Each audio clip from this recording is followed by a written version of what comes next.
Chapter 18 of Zuleika Dobson. This recording is in the public domain.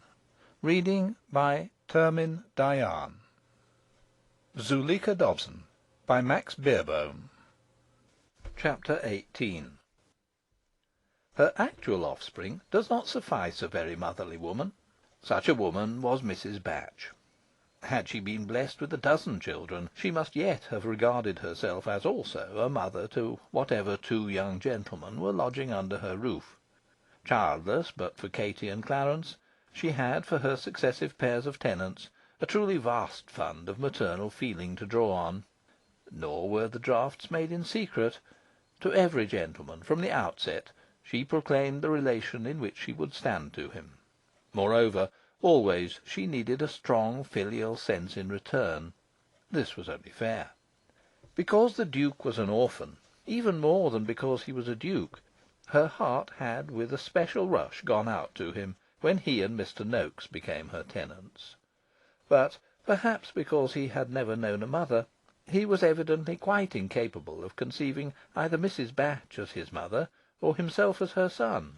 Indeed, there was that in his manner, in his look, which made her falter, for once, in exposition of her theory, made her postpone the matter to some more favourable time. That time never came, somehow. Still, her solicitude for him, her pride in him, her sense that he was a great credit to her, rather waxed than waned.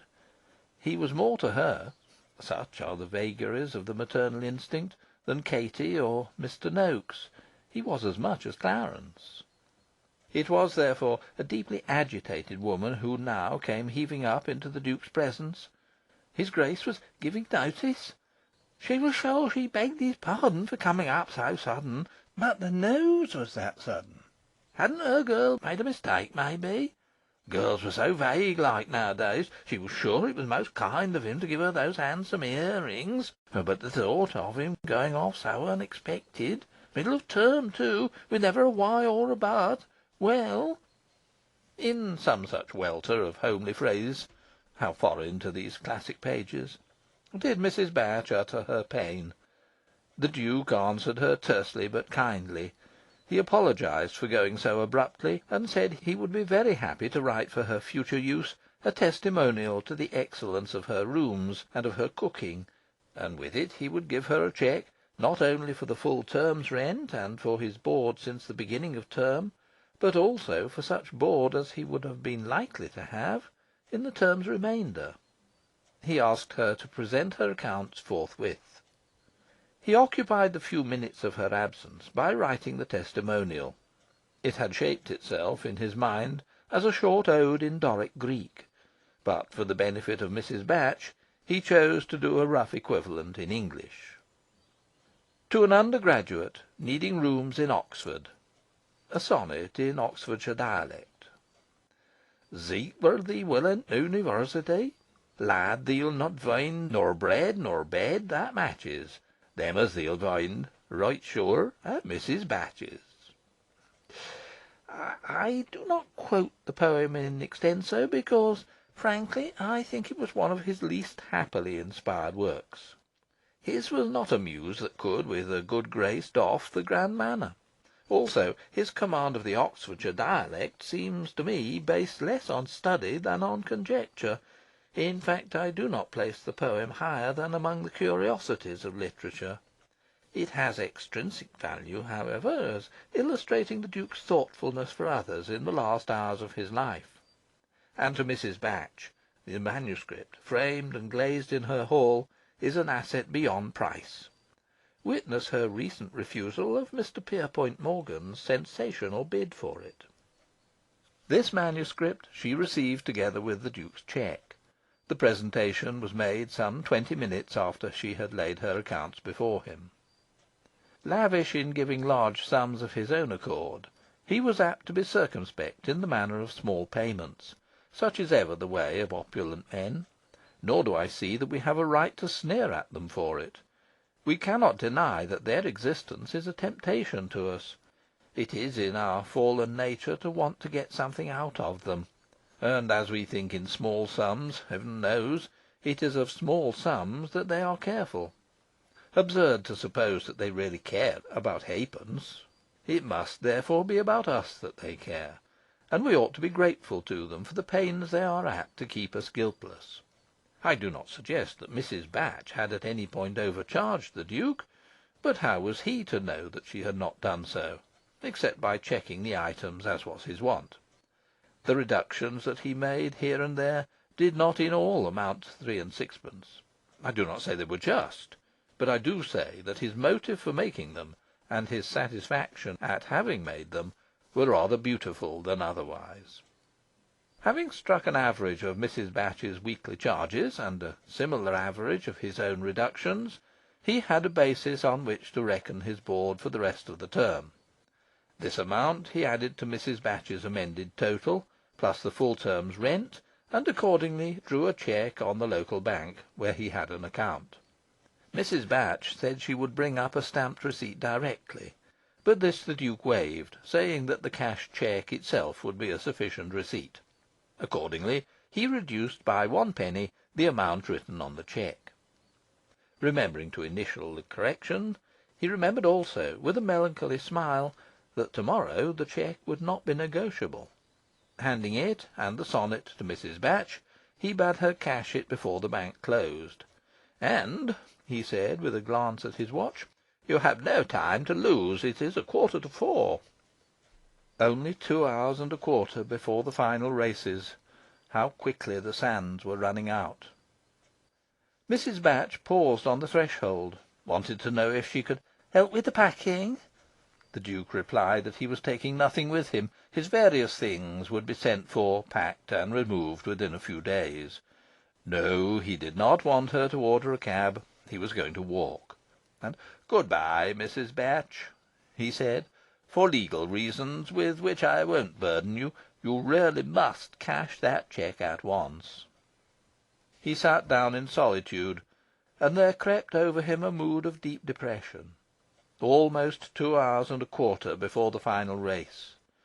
What on earth should he do in the meantime? He seemed to have done all that there was for him to do. His executors would do the rest. He had no farewell letters to write. He had no friends with whom he was on terms of valediction. There was nothing at all for him to do. He stared blankly out of the window at the greyness and blackness of the sky.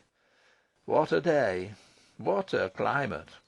Why did any sane person live in England? He felt positively suicidal. His dully vagrant eye lighted on a bottle of cold mixture. He ought to have dosed himself a full hour ago. Well, he didn't care. Had Zuleika noticed the bottle, he idly wondered? Probably not. She would have made some sprightly reference to it before she went. Since there was nothing to do but sit and think, he wished he could recapture that mood in which at luncheon he had been able to see Zuleika as an object for pity. Never till to-day had he seen things otherwise than they were, nor had he ever needed to. Never till last night had there been in his life anything he needed to forget. That woman! As if it really mattered what she thought of him. He despised himself for wishing to forget she despised him, but the wish was the measure of the need. He eyed the chiffonnier. Should he, again, solicit the grape? Reluctantly he uncorked the crusted bottle and filled a glass. Was he come to this? He sighed and sipped, quaffed and sighed. The spell of the old stored sunshine seemed not to work this time. He could not cease from plucking at the net of ignominies in which his soul lay enmeshed. Would that he had died yesterday, escaping how much! Not for an instant did he flinch from the mere fact of dying to-day. Since he was not immortal, as he had supposed, it were as well that he should die now as 50 years hence. Better indeed. To die untimely, as men called it, was the timeliest of all deaths, for one who had carved his youth to greatness. What perfection could he, Dorset, achieve beyond what was already his? Future years could but stale, if not actually mar, that perfection. Yes, it was lucky to perish, leaving much to the imagination of posterity. Dear posterity was of a sentimental, not a realistic habit. She always imagined the dead young hero prancing gloriously up to the Psalmist's limit, a young hero still, and it was the sense of her vast loss that kept his memory green. Byron! He would be all forgotten to day if he had lived to be a florid old gentleman with iron grey whiskers, writing very long, very able letters to the Times about the repeal of the Corn Laws. Yes, Byron would have been that. It was indicated in him.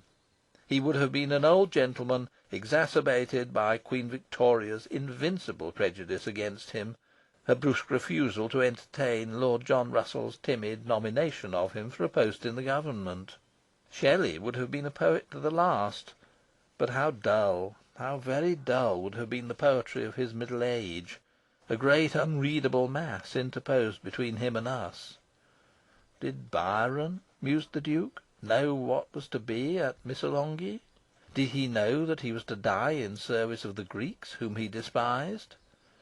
Byron might not have minded that. But what if the Greeks had told him, in so many words, that they despised him? How would he have felt then? Would he have been content with his potations of barley water?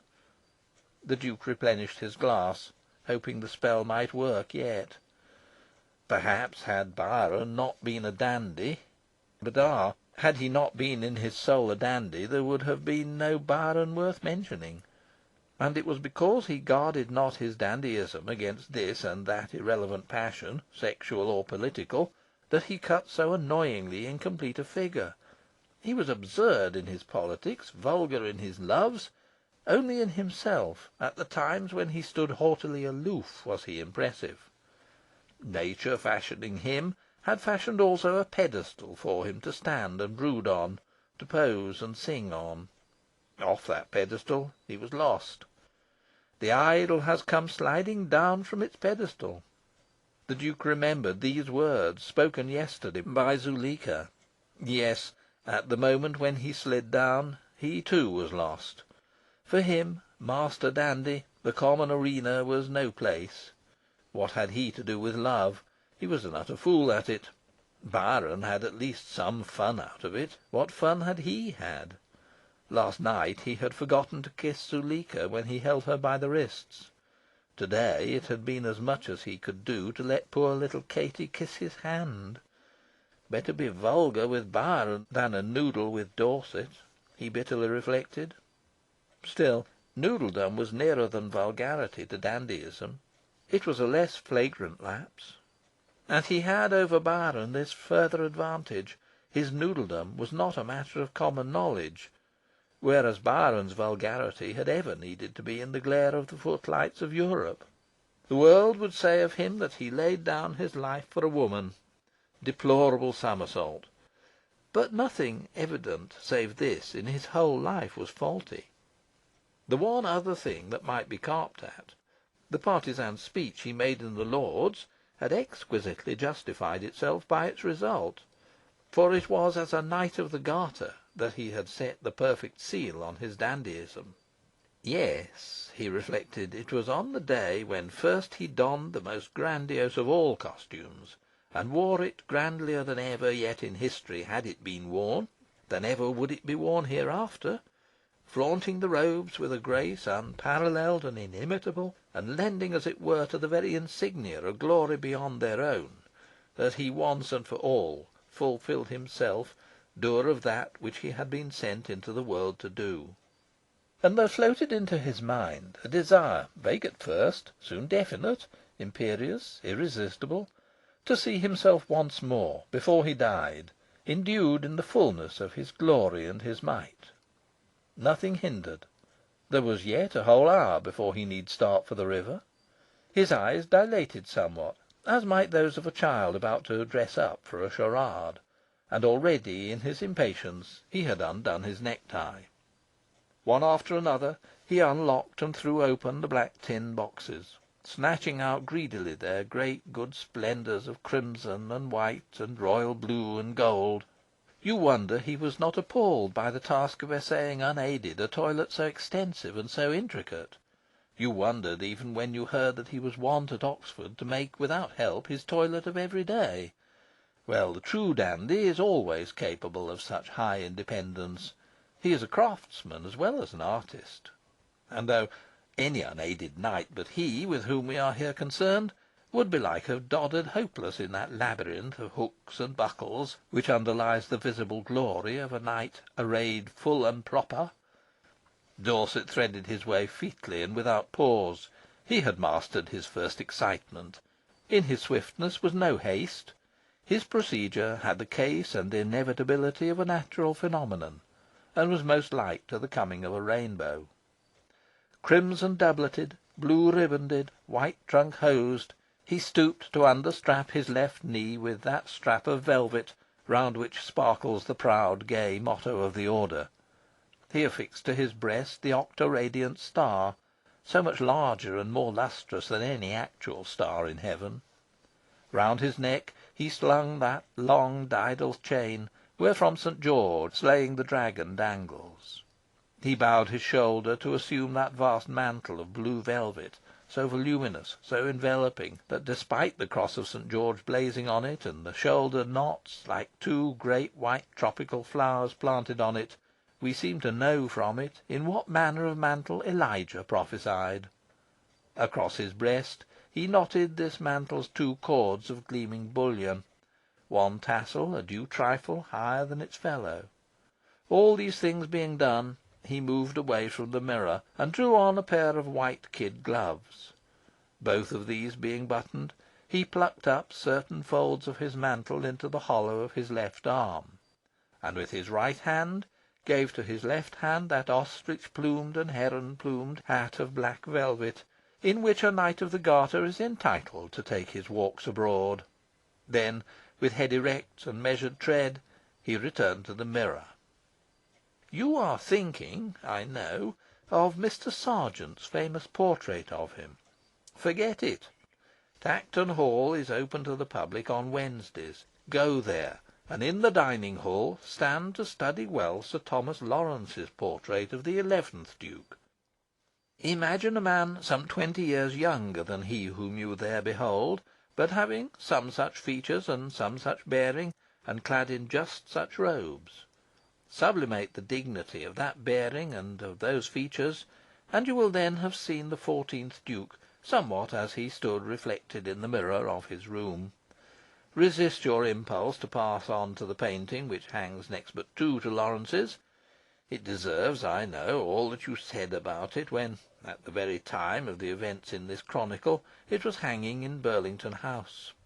Marvellous, I grant you, are those passes of the swirling brush by which the velvet of the mantle is rendered, passes so light and seemingly so fortuitous, yet, seen at the right distance, so absolute in their power to create an illusion of the actual velvet, sheen of white satin and silk, glint of gold, glitter of diamonds.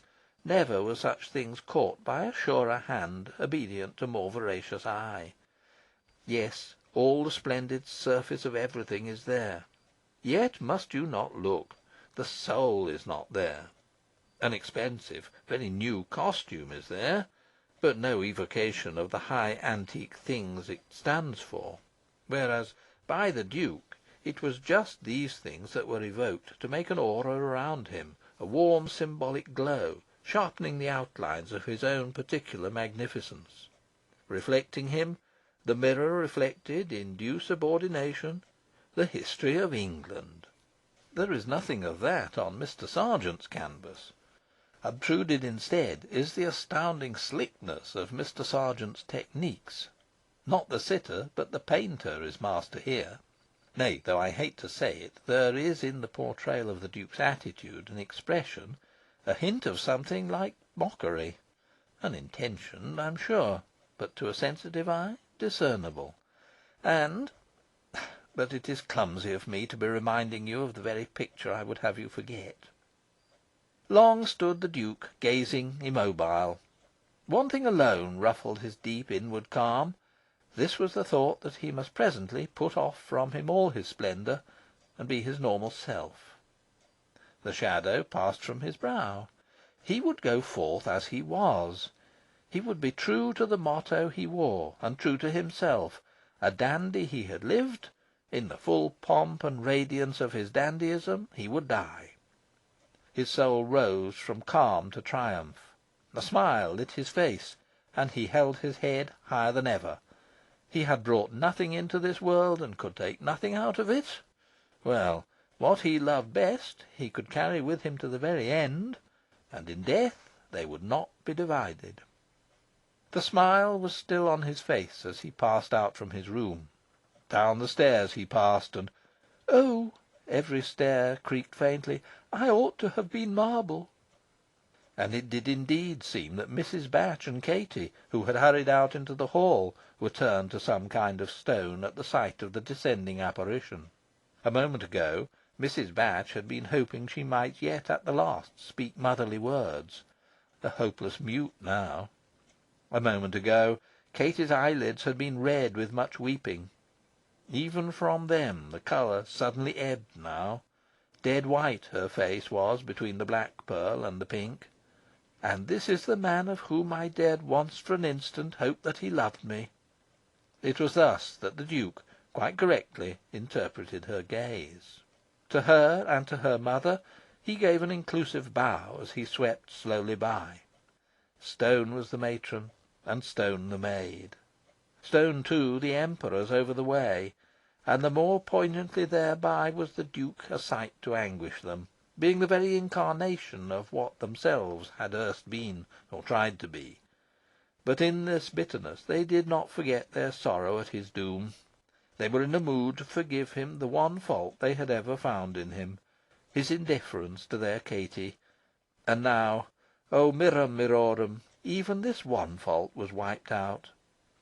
For, stung by memory of a gibe lately cast at him by himself, the Duke had paused, and impulsively, looking back into the hall, had beckoned Katie to him, and she had come, she knew not how, to him. And there, standing on the doorstep, whose whiteness was the symbol of her love, he, very lightly it is true, and on the utmost confines of the brow, but quite perceptibly, had kissed her. Chapter 18